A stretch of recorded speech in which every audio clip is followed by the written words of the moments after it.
Yes. Ya. Assalamualaikum warahmatullahi wabarakatuh. Alhamdulillahilladzi hadana li hadza wa ma kunna linahtadiya laula an hadanallah. Asyhadu an la ilaha illallah wa asyhadu anna Muhammadan abduhu wa rasuluhu la nabiyya ba'da. Allahumma shalli ala Muhammad wa ala ali Muhammad kama shallaita ala Ibrahim wa ala ali Ibrahim innaka Hamidum Majid. Allahumma inna nas'aluka ilman nafi'ah wa rizqan thayyibah wa amalan mutaqabbalah. Ya ayyuhalladzina amanu taqullaha haqqa tuqatih wa la tamutunna illa wa antum muslimun. Baik, Bapak Ibu, alhamdulillah di pagi ini kembali kita dipertemukan oleh Allah Subhanahu wa taala di majelis yang insya Allah juga dimuliakan Allah Subhanahu wa taala, di tempat yang juga insya Allah dimuliakan oleh Allah Subhanahu wa taala. Mohon maaf Bapak Ibu ya, ini saya sambil nunggu, mungkin lagi nunggu pembicaranya ya, daripada kosong mungkin diisi ya. Ya apa yang mungkin nanti disampaikan mungkin juga tidak seberapa ya, karena memang ya kapasitas ilmu saya juga memang sebenarnya juga tidak menyebabkan saya harus ada di sini gitu. Ya kembali kita mengingatkan kepada kita semua untuk senantiasa bersyukur kepada Allah Subhanahu wa taala, karena dengan begitu banyak nikmat yang Allah berikan kepada kita semua sampai saat ini, sampai di usia kita masing-masing dengan pengalaman hidup yang mungkin berbeda. Artinya apa yang sudah kita lalui juga berbeda. Mungkin dari yang mungkin kecilnya mungkin sudah dalam keadaan taat karena mungkin keluarganya memberikan tuntunan Islam dengan baik. Mungkin ada juga dari kita yang mungkin ya dari kecil ya sampai besar mungkin belum melaksanakan Islam dengan baik, baru mungkin ya melaksanakannya akhir-akhir ini atau yang lainnya. Artinya memang begitu banyak ya, mungkin pengalaman-pengalaman hidup kita di fase-fase sebelumnya yang sampai saat ini sampai membuat kita akhirnya bisa juga menikmati Islam ini, menikmati iman ini. Dalam perjalanan hidup ini memang setiap orang pasti akan berbeda.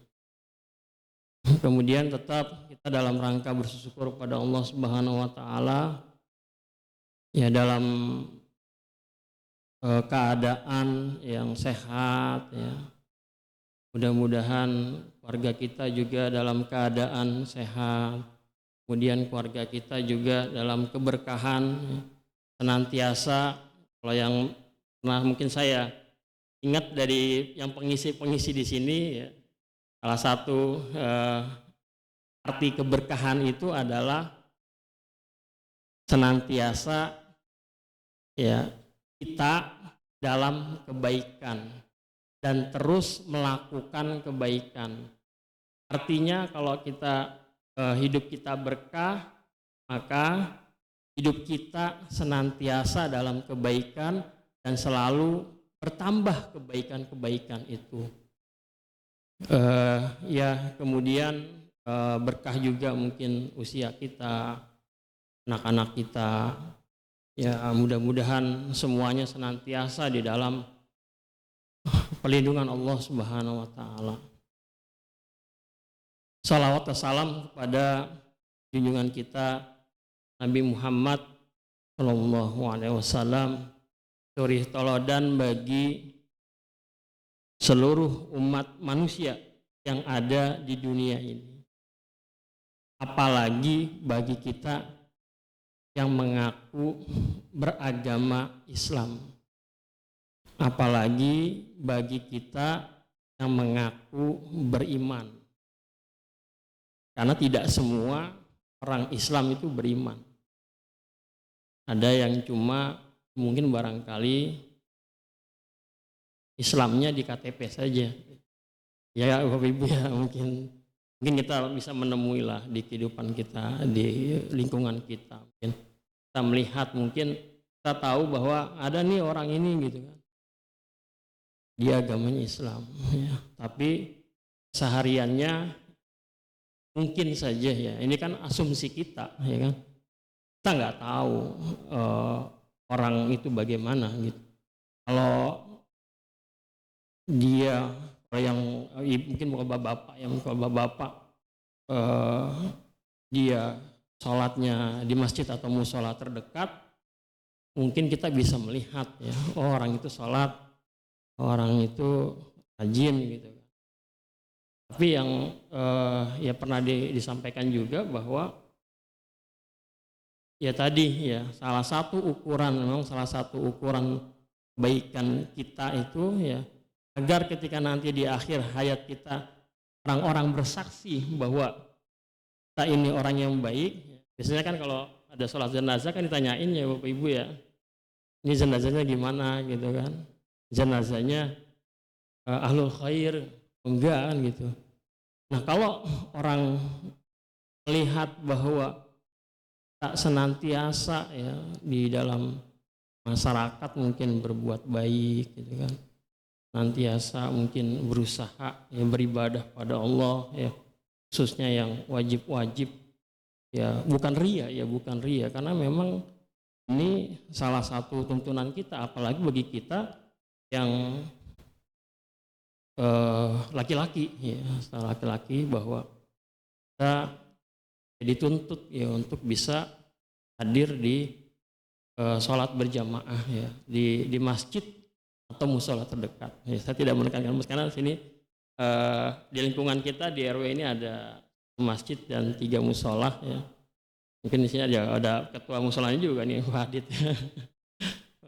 Musola Nurul Falah. Saya juga kalau pakai pisah sukanya di musola Nurul Falah. Ya. Jadi itulah ya menjadi suatu ya kewajiban bagi kita, bagi keharusan bagi kita ya untuk senantiasa mengikuti Nabi kita Nabi Muhammad SAW. Ya memang kalau kita mau menilai diri kita ya dibandingkan dengan ya, Nabi atau sahabat mungkin jauh sekali ya, termasuk saya sendiri ya mungkin masih jauh dari yang mendekati saja, mungkin susah ya.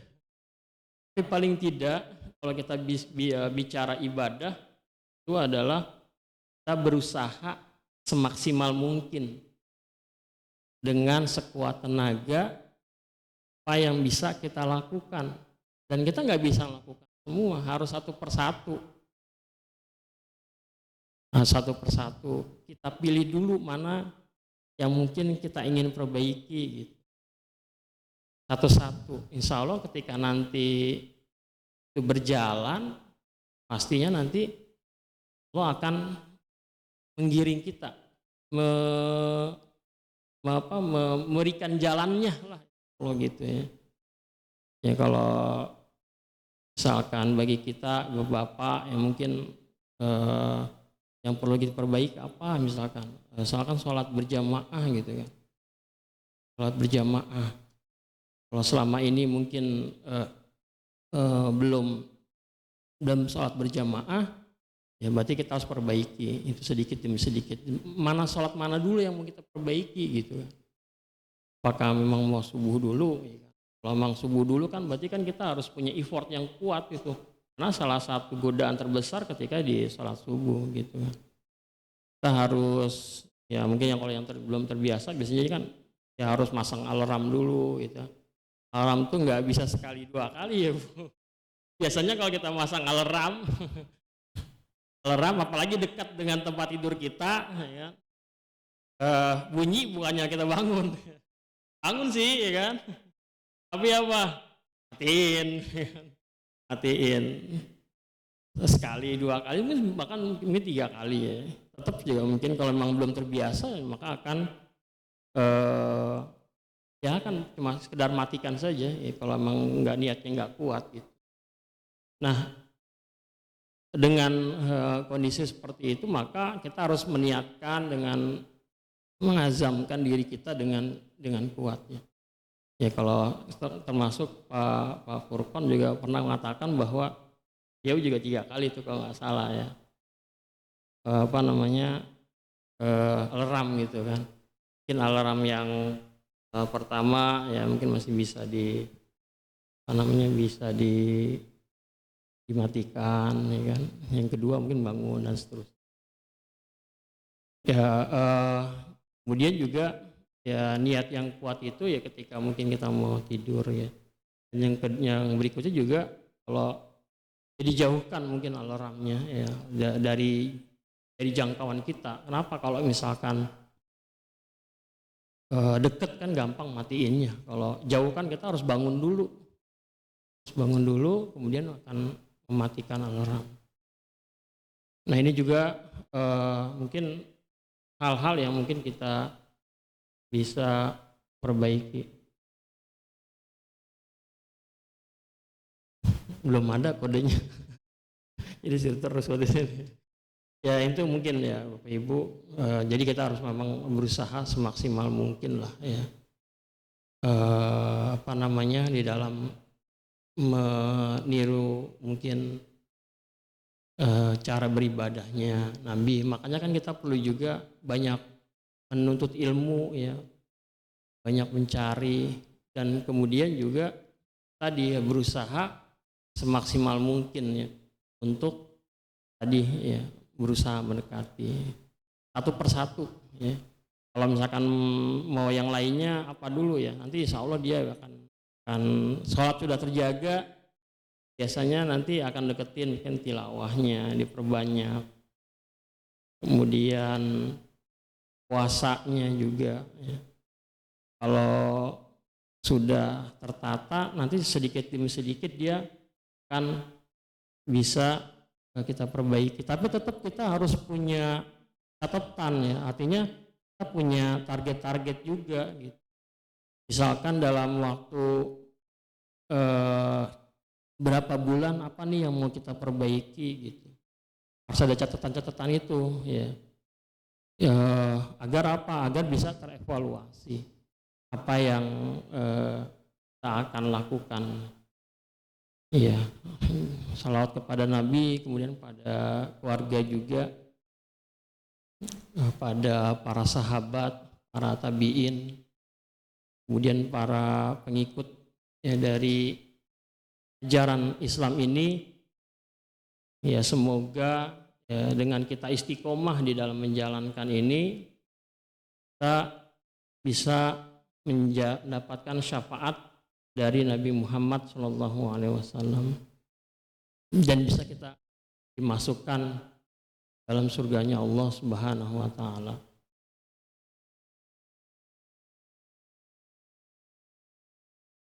Jadi kita ya berusaha ya, karena memang ya mungkin ibadah kita belum tentu menyebabkan kita masuk ke dalam surganya Allah ya. Hanya kan yang kita cari itu adalah ridhonya Allah Subhanahu wa Ta'ala. Baik Bapak Ibu, sambil ngisi pembicaranya datang ya, mungkin ada beberapa catatan di sini, kebetulan di HP saya ada beberapa materi ya. Jadi saya cuma bacain aja sifatnya. Mungkin barangkali ini menjadi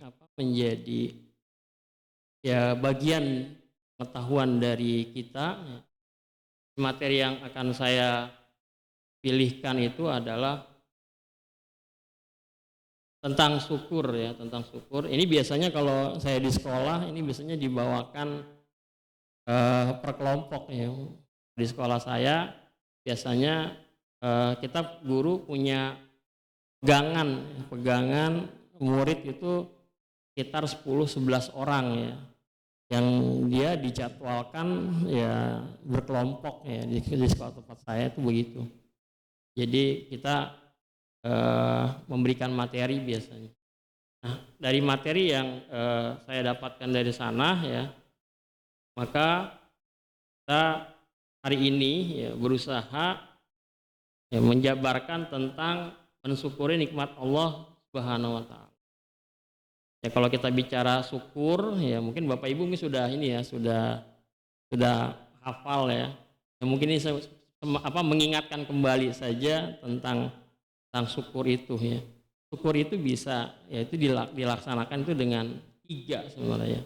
Dengan hati, kemudian lisan dan amal. Jadi dikuatkan dengan hati bahwa nikmat-nikmat yang kita dapatkan sehari-hari itu memang dari Allah Subhanahu wa taala. Nikmat yang ada di diri kita. Ya, jangan sampai juga karena keseharian kita seperti ini gitu ya. Kita bangun terus aktivitas pagi, siang, sore, malam sudah menjadi kebiasaan. Kadang-kadang kita melupakan bahwa itu adalah nikmat yang Allah berikan kepada kita.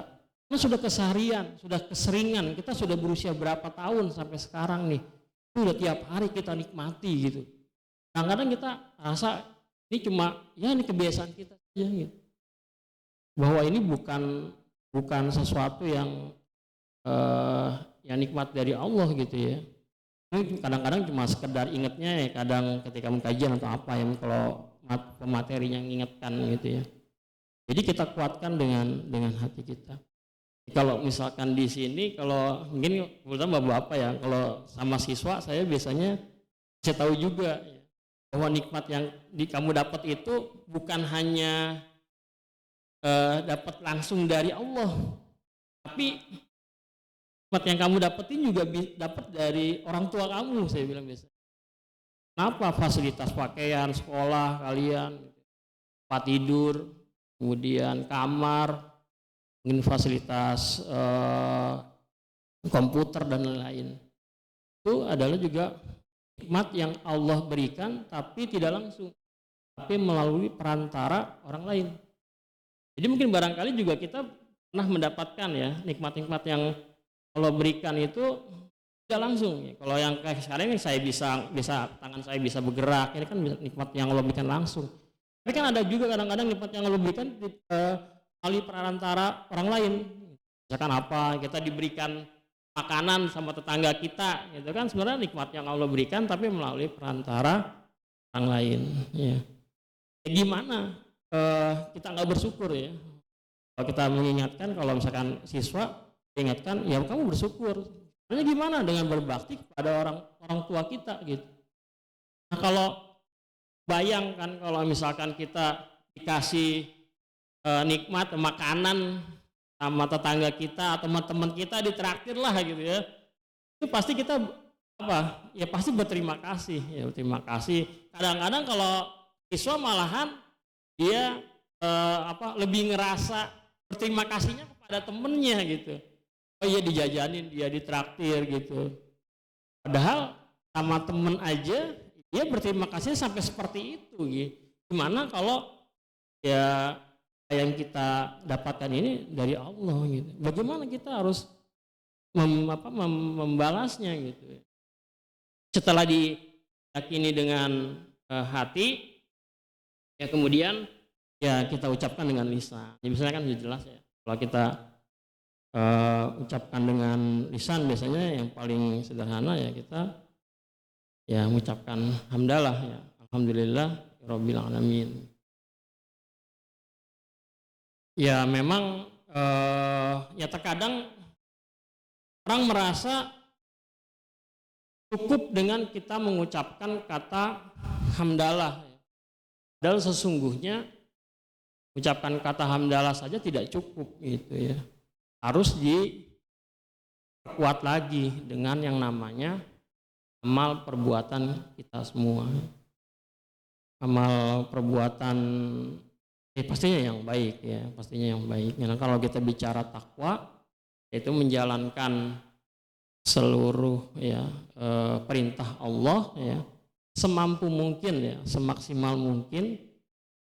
Artinya ya kita berusaha. Tapi yang kedua adalah menjauhi larangan Allah. Nah kalau menjauhi larangan Allah kan kita harus total ya, nggak boleh itu. Kita nggak boleh misalkan ini deketin gitu ya, yang nggak baik. Ya, tapi kalau dalam ketaatan kita berusaha semaksimal mungkin. Yang tadi saya bilang di awal bahwa kita ya tadi ya pelan-pelan apa yang bisa kita lakukan untuk memaksimalkan ibadah kita gitu. Nah, ini kan menjadi hal penting bagi kita ya, bicara tentang rasa syukur ini. Baik, Ibu nih saya lewat materi. Jadi di dalam materi ini disampaikan bahwa di dalam ayat Al-Quran, mungkin Bapak Ibu bisa melihat di surat Luqman ayat 12.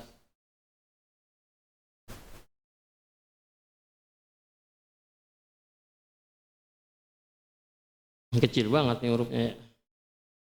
Walaqad ataina Luqmanal hikmata an ashkura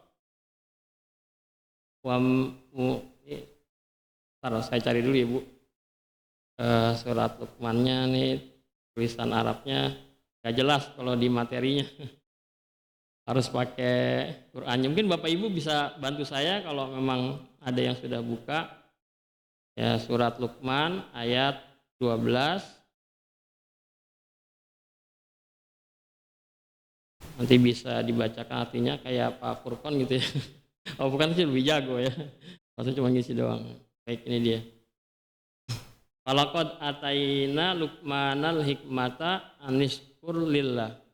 Mayaskur fa innama yaskuru li nafsih. Wa man kafara fa innallaha ghaniyyun hamid. Dan sungguh telah kami berikan hikmah kepada Luqman, yaitu bersyukurlah kepada Allah, dan barang siapa bersyukur kepada Allah, maka sesungguhnya dia bersyukur untuk dirinya sendiri. Dan barang siapa tidak bersyukur atau kufur, maka sesungguhnya Allah Maha Kaya, Maha Puji. Jadi ya tadi ya dikatakan di ayat ini bahwa sesungguhnya ya rasa syukur itu ya memang buat kita sendiri.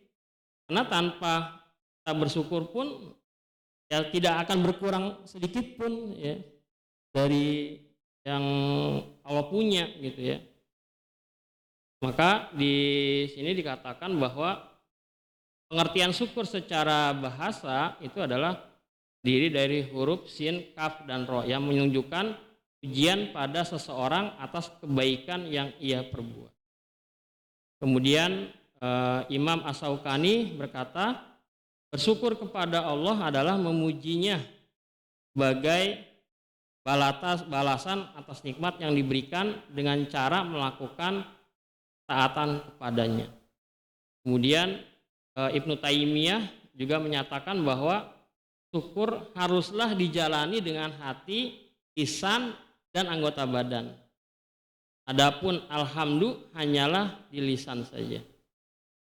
Jadi hakikat syukur ya, menurut beberapa ulama tadi ya, salah satunya ada lagi nih dari Ibnu Qayyim itu juga bahwa memuji atas nikmat dan mencintai nikmat tersebut serta memanfaatkan nikmat untuk taatan.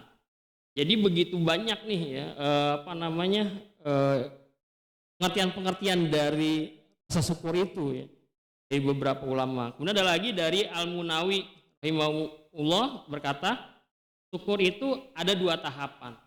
Yang pertama adalah bersyukur dengan lisan, yaitu memuji pada yang memberikan nikmat. Sedangkan yang terakhir adalah bersyukur dengan semua anggota badan, yaitu membalas nikmat yang pantas. Orang banyak bersyukur adalah yang mencurahkan usahanya dalam menunaikan rasa syukur dengan hati dan anggota badan dalam bentuk meyakini dan mengakui. Jadi ini pengertian dari rasa syukur ini.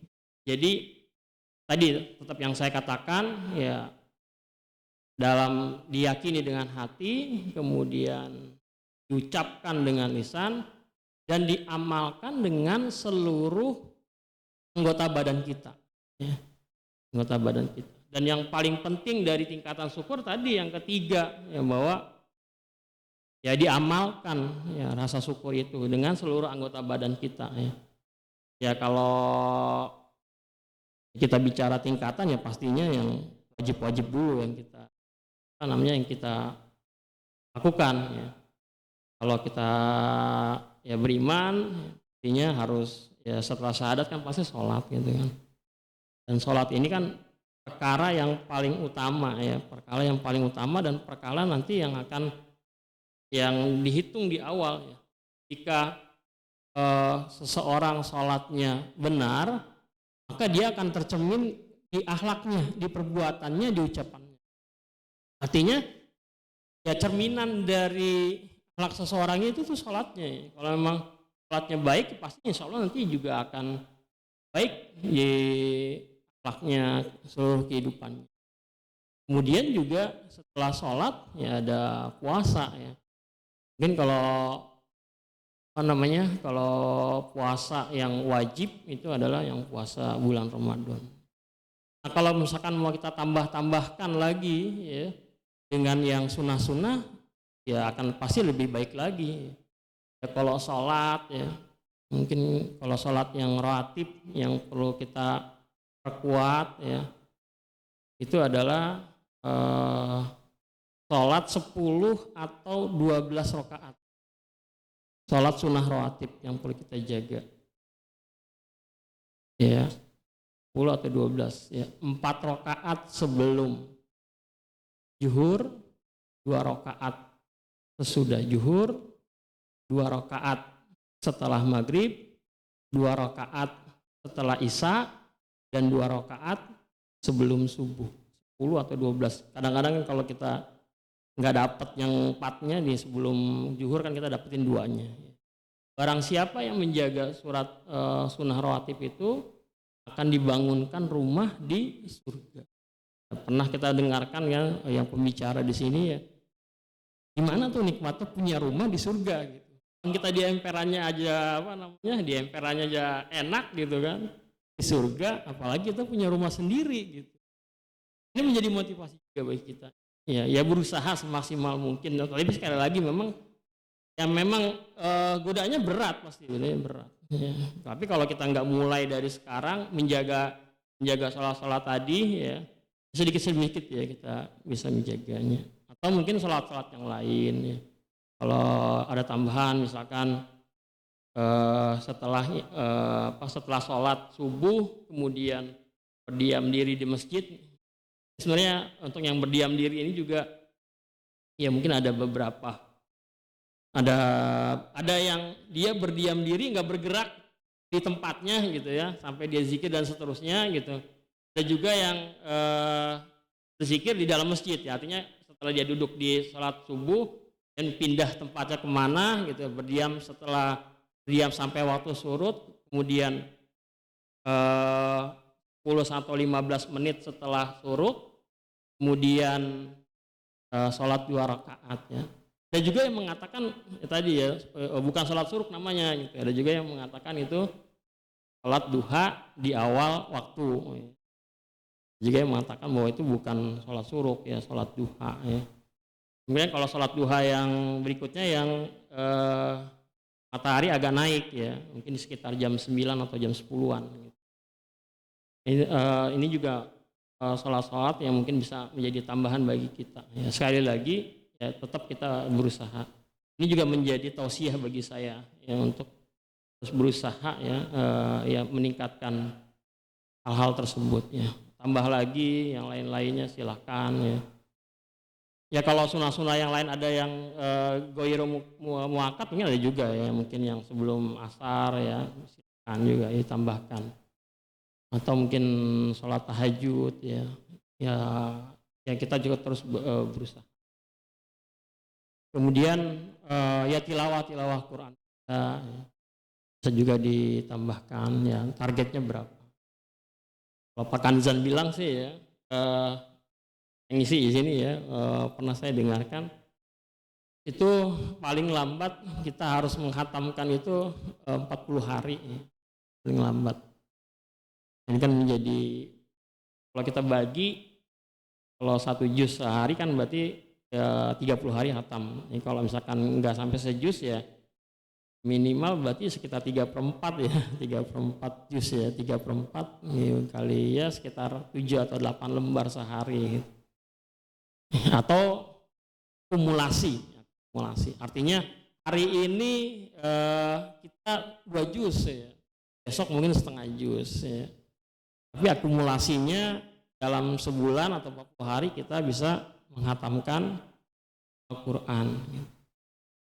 Tapi tidak juga misalkan kalau yang penting istiqomah di dalam membaca, jangan sampai hari ini 5 juz, besok 3 hari libur gitu baca Quran. Ya nggak begitu juga ya. Nah, kita kan ya berusaha ya istiqomahnya menjalankannya di hari-hari kita gitu ya. Kemudian tadi juga puasa ya, puasa wajib yang jelas ya kita sudah tahu di Ramadan. Tambahkan lagi ya mungkin puasa 3 hari tengah bulan, 3 bulan. Kalau masih tambah mau kuat lagi berarti puasa Senin Kemis ya. Atau yang puasa yang paling tinggi itu adalah puasa Nabi Daud ya. Sehari puasa, sehari enggak gitu ya. Godanya berat ya pasti ya. Apalagi bagi kita yang kerja ya. Kalau kita enggak memulainya ya kita enggak akan mulai-mulai. Tapi kalau sudah mulai terbiasa ya, insya Allah akan jadi dimudahkan bahwa kita bisa ya melaksanakan hal tersebut ya. Kita untuk berpuasa dan yang lain-lainnya ya. Kemudian adalah yang penting pula zakat ya. Zakat ini juga menjadi bagian dari rasa syukur kita ya atas harta yang diberikan kepada kita ya. Jangan sampai kita infaknya rajin, sodakohnya rajin, tapi enggak zakat gitu. Kalau kita sudah memenuhi nisab kita, ya kewajiban kita. Ya, kalau kita bicara zakat profesi, kalau nggak salah ukurannya sekitar 6,5 juta per bulan kotor ya. Belum ada pengeluaran, dihitung dari 6,5, tinggal dikalikan aja 2,5%-nya. Bisa dikeluarkan setahun, atau kalau mau ringan itu adalah per bulan. Karena kalau 1/40 saja kalau saya bagi misalkan 8 juta kan dia 200.000 ya sebulan. Itu yang harus kita keluarkan kalau gaji kita 8 juta atau penghasilan kita atau apalah ya yang bisa kita hasilkan. 200.000 kalau kita bayarkan tahun 200 kali 12. Kerasa banget ya Pak. 2,4 juta harus kita keluarkan dalam setahun. Tapi kalau sebulan sekali itu jadi ada enteng sebenarnya ya. Ada enteng 200.000 kalau dikalikan. Tapi ada juga orang yang ngejarnya itu memang setahun ya. Biasanya yang dikejar itu bayar pada saat bulan Ramadan misalnya. Tahun ini gajinya dikumpulin setahun atau mungkin hartanya dihitung gitu ya. Itu dalam setahun ya gitu. Ya ini menjadi ya bagian-bagian dari ilmu kita ya mencari apa yang kita punya ini sebenarnya wajib nggak kita keluarkan ya. Ya mungkin pasti banyak pertanyaan. Saya punya kontrakan gitu kan, ini wajib nggak kita keluarkan? Makanya kan kita harus belajar juga ya. Seberapa banyak yang memang harus keluarkan ya. Ya kalau misalkan tadi kontrakannya misalkan seberapa pintu tuh 10 pintu gitu. 10 pintu kalau 1 juta udah 10 juta udah lebih dari nisab ya kan. pasti itu juga harus dikeluarkan. Tapi kalau misalkan cuma 3 pintu kan 3 juta, berarti ya nggak kena gitu. Tapi kalau diakumulasikan sama penghasilan lain ya tetap kena juga kita gitu. Kita punya kontrakan 3 misalkan 3 juta gitu kan. Terus penghasilan kita 7 juta, ditambahin berarti 10 juta ya kena juga gitu. Silakan nanti bisa dikonsultasikan kepada ustadz-ustadz yang memang dia berkaitan dengan syariah ya. Kemudian Bapak Ibu, para ulama menyebutkan bahwa rukun syukur itu ada 3, yaitu yang pertama adalah i'tiraf ya, pengakuan, kemudian mengakui, kemudian ada tahadus, menyebutkan, dan taat. Ini seperti pengulangan aja sebenarnya ya. Jadi pengakuan bahwa segala nikmat yang Allah berikan adalah suatu prinsip yang sangat penting bagi kita ya. Karena sikap ini muncul dari ketawaduan seseorang ya. Sebaiknya jika seseorang tidak mengakui nikmat itu bersumber dari Allah, maka mereka orang-orang yang takabur, tidak daya dan kekuatan kecuali bersumber kepada. Ya kayak kita lihat banyak ya. Ya orang mungkin dia diberi nikmat ya tidak bersyukur, kadang malah sombong gitu ya. Sesungguhnya kalau dia orang kafir terus kemudian dia diberikan harta yang banyak ya, atau mungkin dia belum menjalankan Islam dengan baik, ya mungkin itu adalah ya salah satu bahwa membuktikan bahwa ya Allah ya maha ya pemberi untuk semuanya gitu kan. Maha semuanya kan. Di dunia ini kan ada yang, kita orang Islam berapa persen sih gitu kan. Kita orang Islam dikit di dunia ini, kita hitung ya mungkin sekitar 30%-an. Tapi di luar sana ya banyak juga kan orang-orang yang kaya-kaya itu yang bukan non muslim gitu. Ya kalau kita lihat seperti itu ya, maka menjadi kewajiban bagi kita juga ya, kita berusaha yang menjadikan kita juga bisa punya harta ya, biar kita bisa beramal soleh dengan harta kita ya. Kita ngiri tuh kalau misalkan ada orang Islam beriman punya harta banyak gitu ya. Kan pernah ada viral tuh di video-video YouTube. Orang tuh ibu-ibu dia beramal kayaknya ngasih tempat yang rumah harganya mahal ya, untuk sebagai rumah Quran, atau nyumbang masjid 1 miliar, enak banget tuh ya. Jadi membuat iri sebenarnya ya bagi kita yang pengen jadi seperti itu. Dan salah satu itu kan yang perlu kita iri yang orang-orang yang beriman seperti itu ya, yang menggunakan hartanya ya untuk kebaikan-kebaikan. Jadi memang menjadi suatu kewajiban sekali lagi bagi kita ya, agar senantiasa bersyukur ya. Karena sesungguhnya apa yang kita dapat di sini semua adalah sumbernya dari Allah Subhanahu wa taala. Kemudian ya kalau kita bicara di zaman modern sekarang ini kan orang-orang memang kadang-kadang ya orang-orang sekuler itu ya menyandarkan segala sesuatunya dari kemampuan dirinya, dan mereka meyakini bahwa kemampuannya lah yang menyelesaikan segala program hidup. Mereka sangat bangga terhadap capaian-capaian yang telah diraih di dalam dunia ini ya. Jadi seolah-olah apa yang dia hasilkan itu memang emang kehebatannya dia ya, nggak ada campur tangan Allah di sana gitu ya. Jadi merasa apa yang dia dapatkan itu emang ya gue emang saya nih yang dapetin ini. Saya sekolah tinggi S1, S2, S3 gitu ya Pak Nano ya. Calon doktor kayaknya nih. Ya jadi ya salah satunya itu ya. Mungkin kalau orang-orang sekuler gitu ya, bahwa ya tadi ya mereka merasa bahwa harta itu adalah hasil kehebatannya dia. Mungkin Ibu Bapak Ibu bisa lihat di surat Qasas ayat 78. Sesungguhnya harta kekayaan ini tidak lain kecuali dari hasil kehebatan ilmuku. Kemudian berikutnya adalah yang kedua, tadi kan al-i'tiraf ya, pengakuan. Kalau dengar lagu i'tiraf kan itu pengakuan ya. Pengakuan bahwa syukur dari Allah. Kemudian yang kedua adalah at-tahaddud. Ya, Abu Nadiro berkata, dahulu umat Islam melihat bahwa di antara bentuk syukur nikmat yaitu mengucapkannya. Rasulullah SAW bersabda, tidak bersyukur kepada Allah orang yang tidak berterima kasih pada manusia. Nah, ini juga jadi salah satu ukuran ya, Abu Daud dan At-Tirmizi. Jadi salah satu ya tadi ya, kalau kan saya bilang tadi di awal tuh ada nikmat yang kita langsung dapatkan dari Allah, ada juga nikmat yang didapatkan dari orang lain ya.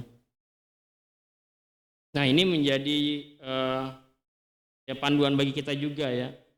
Ya senantiasa ketika orang dia bersyukur pada Allah, ketika ada orang lain memberi pasti juga dia akan berterima kasih, karena baiknya seseorang pasti juga akan tercermin ya dari adab dan perilakunya.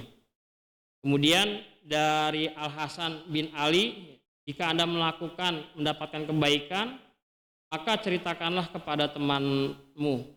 Berkata Ibnu Ishaq, sesuatu yang datang padamu dari Allah berupa kenikmatan dan kemuliaan kenabian, maka ceritakanlah dan dakwakan kepada manusia.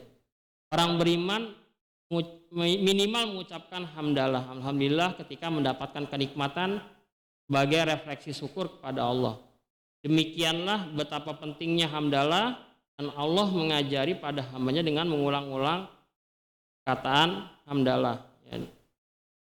Jadi ya nggak salah, memang nggak salah ketika kita bersyukur kita mengucapkan hamdalah, segala puji bagi Allah apapun bentuk yang nikmat yang kita dapatkan. Makanya ketika makan ya kita berkata hamdalah gitu. Udah bunyi masih ada ya, sambil nunggu lagi berikutnya saya singkat saja. Mungkin yang ketiga itu adalah ta'ah ya. Jadi tadi ada al-i'tiraf, tahaddud ya, kemudian yang ketiga itu adalah ta'ah. Allah menyebutkan bahwa para nabi adalah hamba-hamba Allah yang paling bersyukur dengan melaksanakan puncak ketaatan dan pengorbanan. Dan contoh-contoh tersebut sangat tampak pada ilmu pada 5 rasul, yaitu Nabi Nuh, Nabi Ibrahim, Nabi Musa, Nabi Isa, dan Nabi Muhammad.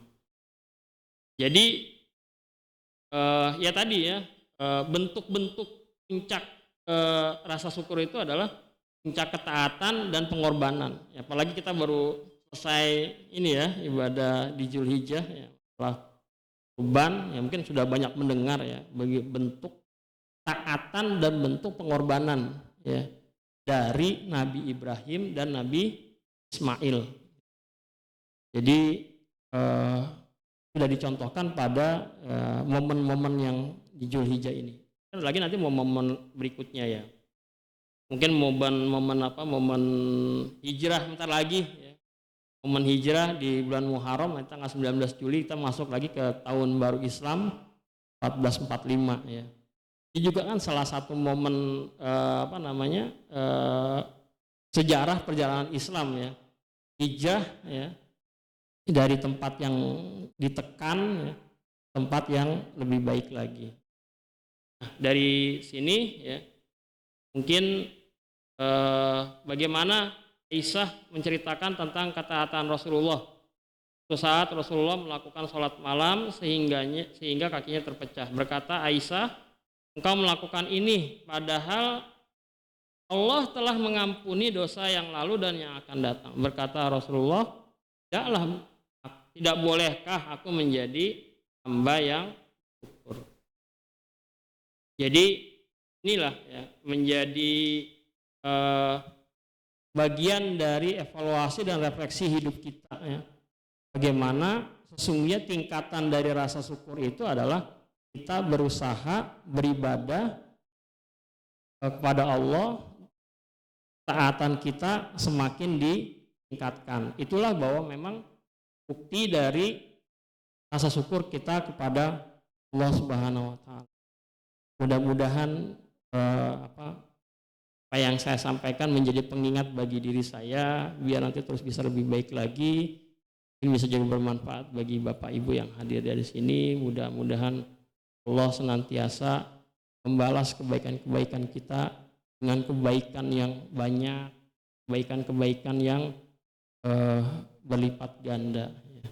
Terus semangat ya, di mana saja kita berada ya. Di lingkungan kita ada satu masjid, ada 3 musola, silahkan pilih yang mana yang mau kita ramaikan ya. Ya bagi-bagi silahkan ya. Karena sekali lagi bahwa kita di Indonesia ibadahnya sangat mudah ya, sangat mudah ibadah kita. Mau kemana-mana gampang, masjid musola gampang dan dalam suasana ketenangan. Bisa jadi mungkin di tempat lain susah nyari tempatnya. Jangan ke luar negeri ya, mungkin ke provinsi yang non muslim lebih banyak, kita juga sulit ya. Kemudian nyaman, nggak ada ancaman, kita sholat enak kan, nggak ada ancaman, tenang gitu, nggak harus diancam atau mungkin mau ditembak gitu kan, atau mudah desing peluru mungkin kalau luar negeri ya, nggak tenang kita beribadah. Tapi kalau di sini kan kita alhamdulillah mau kemana saja mudah, nyaman, gampang. Manfaatkan ini. Terima kasih Pak Joni. Baik, itu saja. Mohon maaf apabila dalam penyampaian ini banyak hal yang kurang ya, karena memang kapasitas keilmuan saya yang belum banyak. Makanya kita harus sering-sering ikut kajiannya. Sekali lagi mohon maaf. Terima kasih atas waktunya. Ya, assalamualaikum warahmatullahi wabarakatuh.